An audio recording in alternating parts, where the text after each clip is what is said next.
Să știi că poți să faci bani făcând ceea ce-ți place, nu e doar un baz de a dormi copiii. Și pentru asta nici nu trebuie să-ți rupi spatele. Rămâi alături de mine și vei învăța trucuri de educație financiară ca să obții succesul făcând ceea ce-ți place. Probabil că ți s-a spus că pentru a face bani în viață trebuie să muncești din greu o slujbă repetitivă și neinteresantă doar pentru că asta îți asigură un venit.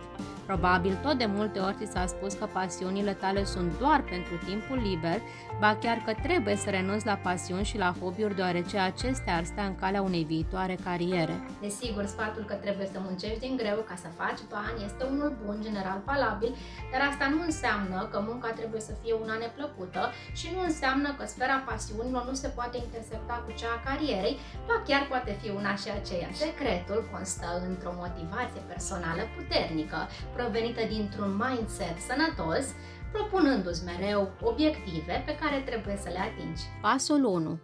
Află ce pasiune ai. Dacă încă nu ai descoperit ceea ce te pasionează, vom vorbi despre asta în alt video. Deocamdată să presupunem că fiecare dintre noi are ceva care îl pasionează și care îi ocupă mintea mai tot timpul zilei. Și nu vorbim despre obiceiuri nesănătoase cum ar fi jocurile de noroc, băutura, țigările sau statul degeaba. În ciuda părerii unora, acestea nu sunt pasiuni. Trebuie să înțelegem că orice facem, din nou nu vorbim despre obiceiuri care pur și simplu te fac să-ți pierzi timpul, orice facem poate fi valorificat, convertit în valoare, adică vândut într-un fel sau în altul către alții. De exemplu, pasiunea ta este cântatul la chitară. Nici nu trebuie să vă spun, știți și singuri. Dacă vă gândiți la cântăreții faimoși pe care îi îndrăgiți, cum credeți că au ajuns acolo și cum au început? Exact, totul a început cu pasiunea lor pentru cântat. Acum veți spune, bine, dar nu sunt chiar așa de bun ca să pot deveni un star.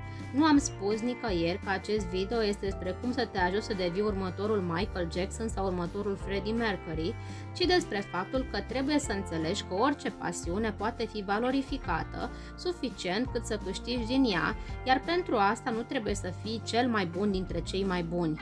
Să fim serioși, câți ca Michael Jackson există în ziua de azi? Doar 0,01% din cei care practică o anumită profesie devin cu adevărat maestri în ea, adică cei față de care acel meșteșug nu mai prezintă niciun fel de secret. Pentru a câștiga bani dintr-o deprindere nu trebuie să fii mai bun decât 99,99% din oameni, trebuie să fii doar în top 30%, adică să o practici la un nivel acceptabil, deci este mult mai ușor decât crezi. Uite, ca să exemplificăm pe categoria celor care sunt pasionați de muzică. La baza piramidei găsim persoanele care nu au încercat niciodată această activitate, aproximativ 20%, urmează începătorii, adică cei care abia au început acest hobby și nu au niciun fel de experiență, cam 50% dintre practicanți, urmat de amatori, aproximativ 25%, aceștia sunt considerați cât de cât buni de cei din jur. Vârful piramidei, ultimii 5%, este reprezentat de experți, veterani în domeniu. În această categorie se regăsesc și maestrii sau geniile, adică 0,01% din totalul practicanților sau chiar mai puțini, cei care cel mai probabil și-au dedicat întreaga viață acestei profesii sau sunt înzestrați cu un talent natural unic și inegalabil. Concepția că trebuie să fii expert sau maestru pentru a face bani din ceea ce îți place este falsă. Adevărul este că, așa cum spuneam, pentru asta este suficient să te afli la nivelul de amator și poți considera că deja ai ceva ce poți valorifica. Pasul 2. Dă-ți seama cum poți să valorifici ceea ce te pasionează și să oferi ceva potențialilor tăi clienți prin asta. Orice poate răspunde la o nevoie a oamenilor are valoare și poate fi schimbată în bani, pentru că banii sunt doar o bucată de hârtie căreia i s-a atribuit un preț. Conform piramidei trebuințelor gândite de Maslow, nevoile omului se împart în nevoi fiziologice, de siguranță, de apartenență, de stimă și statut, de autorealizare. Pasiunea ta care este? Te-ai gândit vreodată cum se adaptează pasiunea ta cu satisfacerea vreuneia dintre aceste nevoi? Îmi poți scrie în comentarii și vom discuta împreună răspunsul. Pasul 3. Muncește, perseverează, împinge-ți limitele, fii într-o continuă perfecționare în domeniul ales de tine. Să știi că nu este suficient să visezi la cum ar fi să fii bogat dacă nu faci și ceva în acest sens.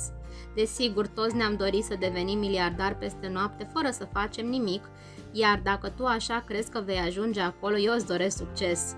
În caz contrar, obișnuiește-te cu ideea că singurul drum spre prosperitate este cel străbătut prin muncă și perseverență. Bineînțeles că unii au avut și noroc, dar nu poți spera că într-o zi vei dezgropa un cufăr plin cu aur în spatele curții sau vei inventa mașina zburătoare.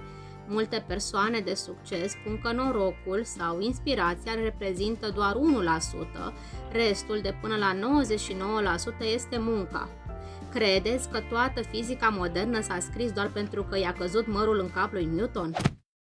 Munca este temelia, dacă e să ai și noroc pe lângă, cu atât mai bine. Deci muncește, acumulează cât mai multe cunoștințe în domeniul ales, perseverează și nu te descuraja atunci când vei vedea că rezultatele bune nu vin imediat. De exemplu, dacă te apuci de sală, nu o să devii Miss sau Mister Univers după doar un antrenament. Pasul 4. Investește în tine. În cartea The Millionaire Next Door, Thomas Stanley, autorul ei, investigează modul de viață a unor miliardari americani și punctează diferențele principale dintre aceștia și omul de rând. Vedem că una din principalele diferențe este că aceștia petrec cel puțin 6 ore pe săptămână citind, față de omul de rând care atribuie cititului sub 2 ore. Investește timp în a învăța, în primul rând, tot ceea ce ține de domeniul tău, dar nu ignora nici domeniile conexe. Unul dintre secretele succesului este să-ți împingi în permanență area de cunoaștere. Malcolm Gladwell spune că ai nevoie de 10.000 de ore investite în pasiunea ta pentru a deveni cu adevărat profesionist. Tu câte ore ai investit până acum în ce te pasionează cu adevărat? Îmi poți scrie răspunsul tău jos în comentarii. Pasul 5. Planifică-ți atent drumul și vizualizează destinația finală. Nu te grăbi să-ți începi proiectul sperând că totul se va conduce de la sine, pe pilot automat, ci documentează-te în prealabil și concepe un plan realist de dezvoltare pe etape. Fără o planificare bună, va fi ca și cum ai fi plecat la drum fără o destinație, fără a cunoaște drumurile și pe deasupra și orbind. Conform cărții The Millionaire Next Door, o altă diferență dintre un miliardar și un om de rând este că primul este vizionar, plănuiește pe termen lung. Niciun miliardar nu-ți va spune că își lasă averea la voia întâmplării. Dacă vreodată vei avea ocazia de a conversa cu un om bogat, și nu vorbesc acum de cei care s-au îmbogățit peste noapte, ci de cei care au petrecut poate 10 de ani dezvoltând o afacere, vei vedea că îți vor vorbi de planul pe 5 ani, pe 10 ani și așa mai departe. Ei sunt dispuși să aștepte, înțelegând că afacerea este ca o plantă firavă care crește în timp până ajunge la maturitatea necesară pentru a-i putea mânca fructele.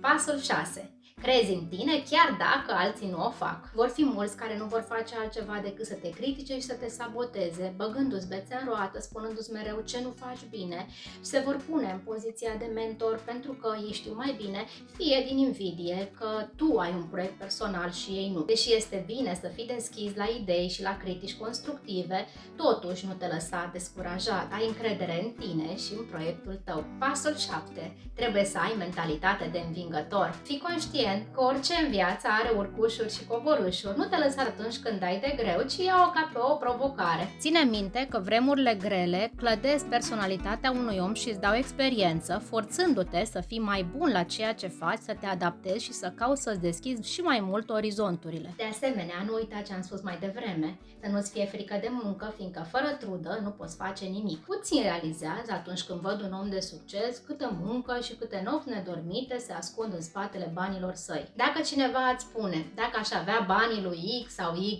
nu aș mai munci o zi în viața mea, acea persoană nu va ajunge niciodată acolo. Sunt Alexandra de la Rose Garden Edu. Dacă ți-a plăcut acest video, dă like și subscribe și voi ști că vrei să creezi și alte materiale de acest fel. Pe curând!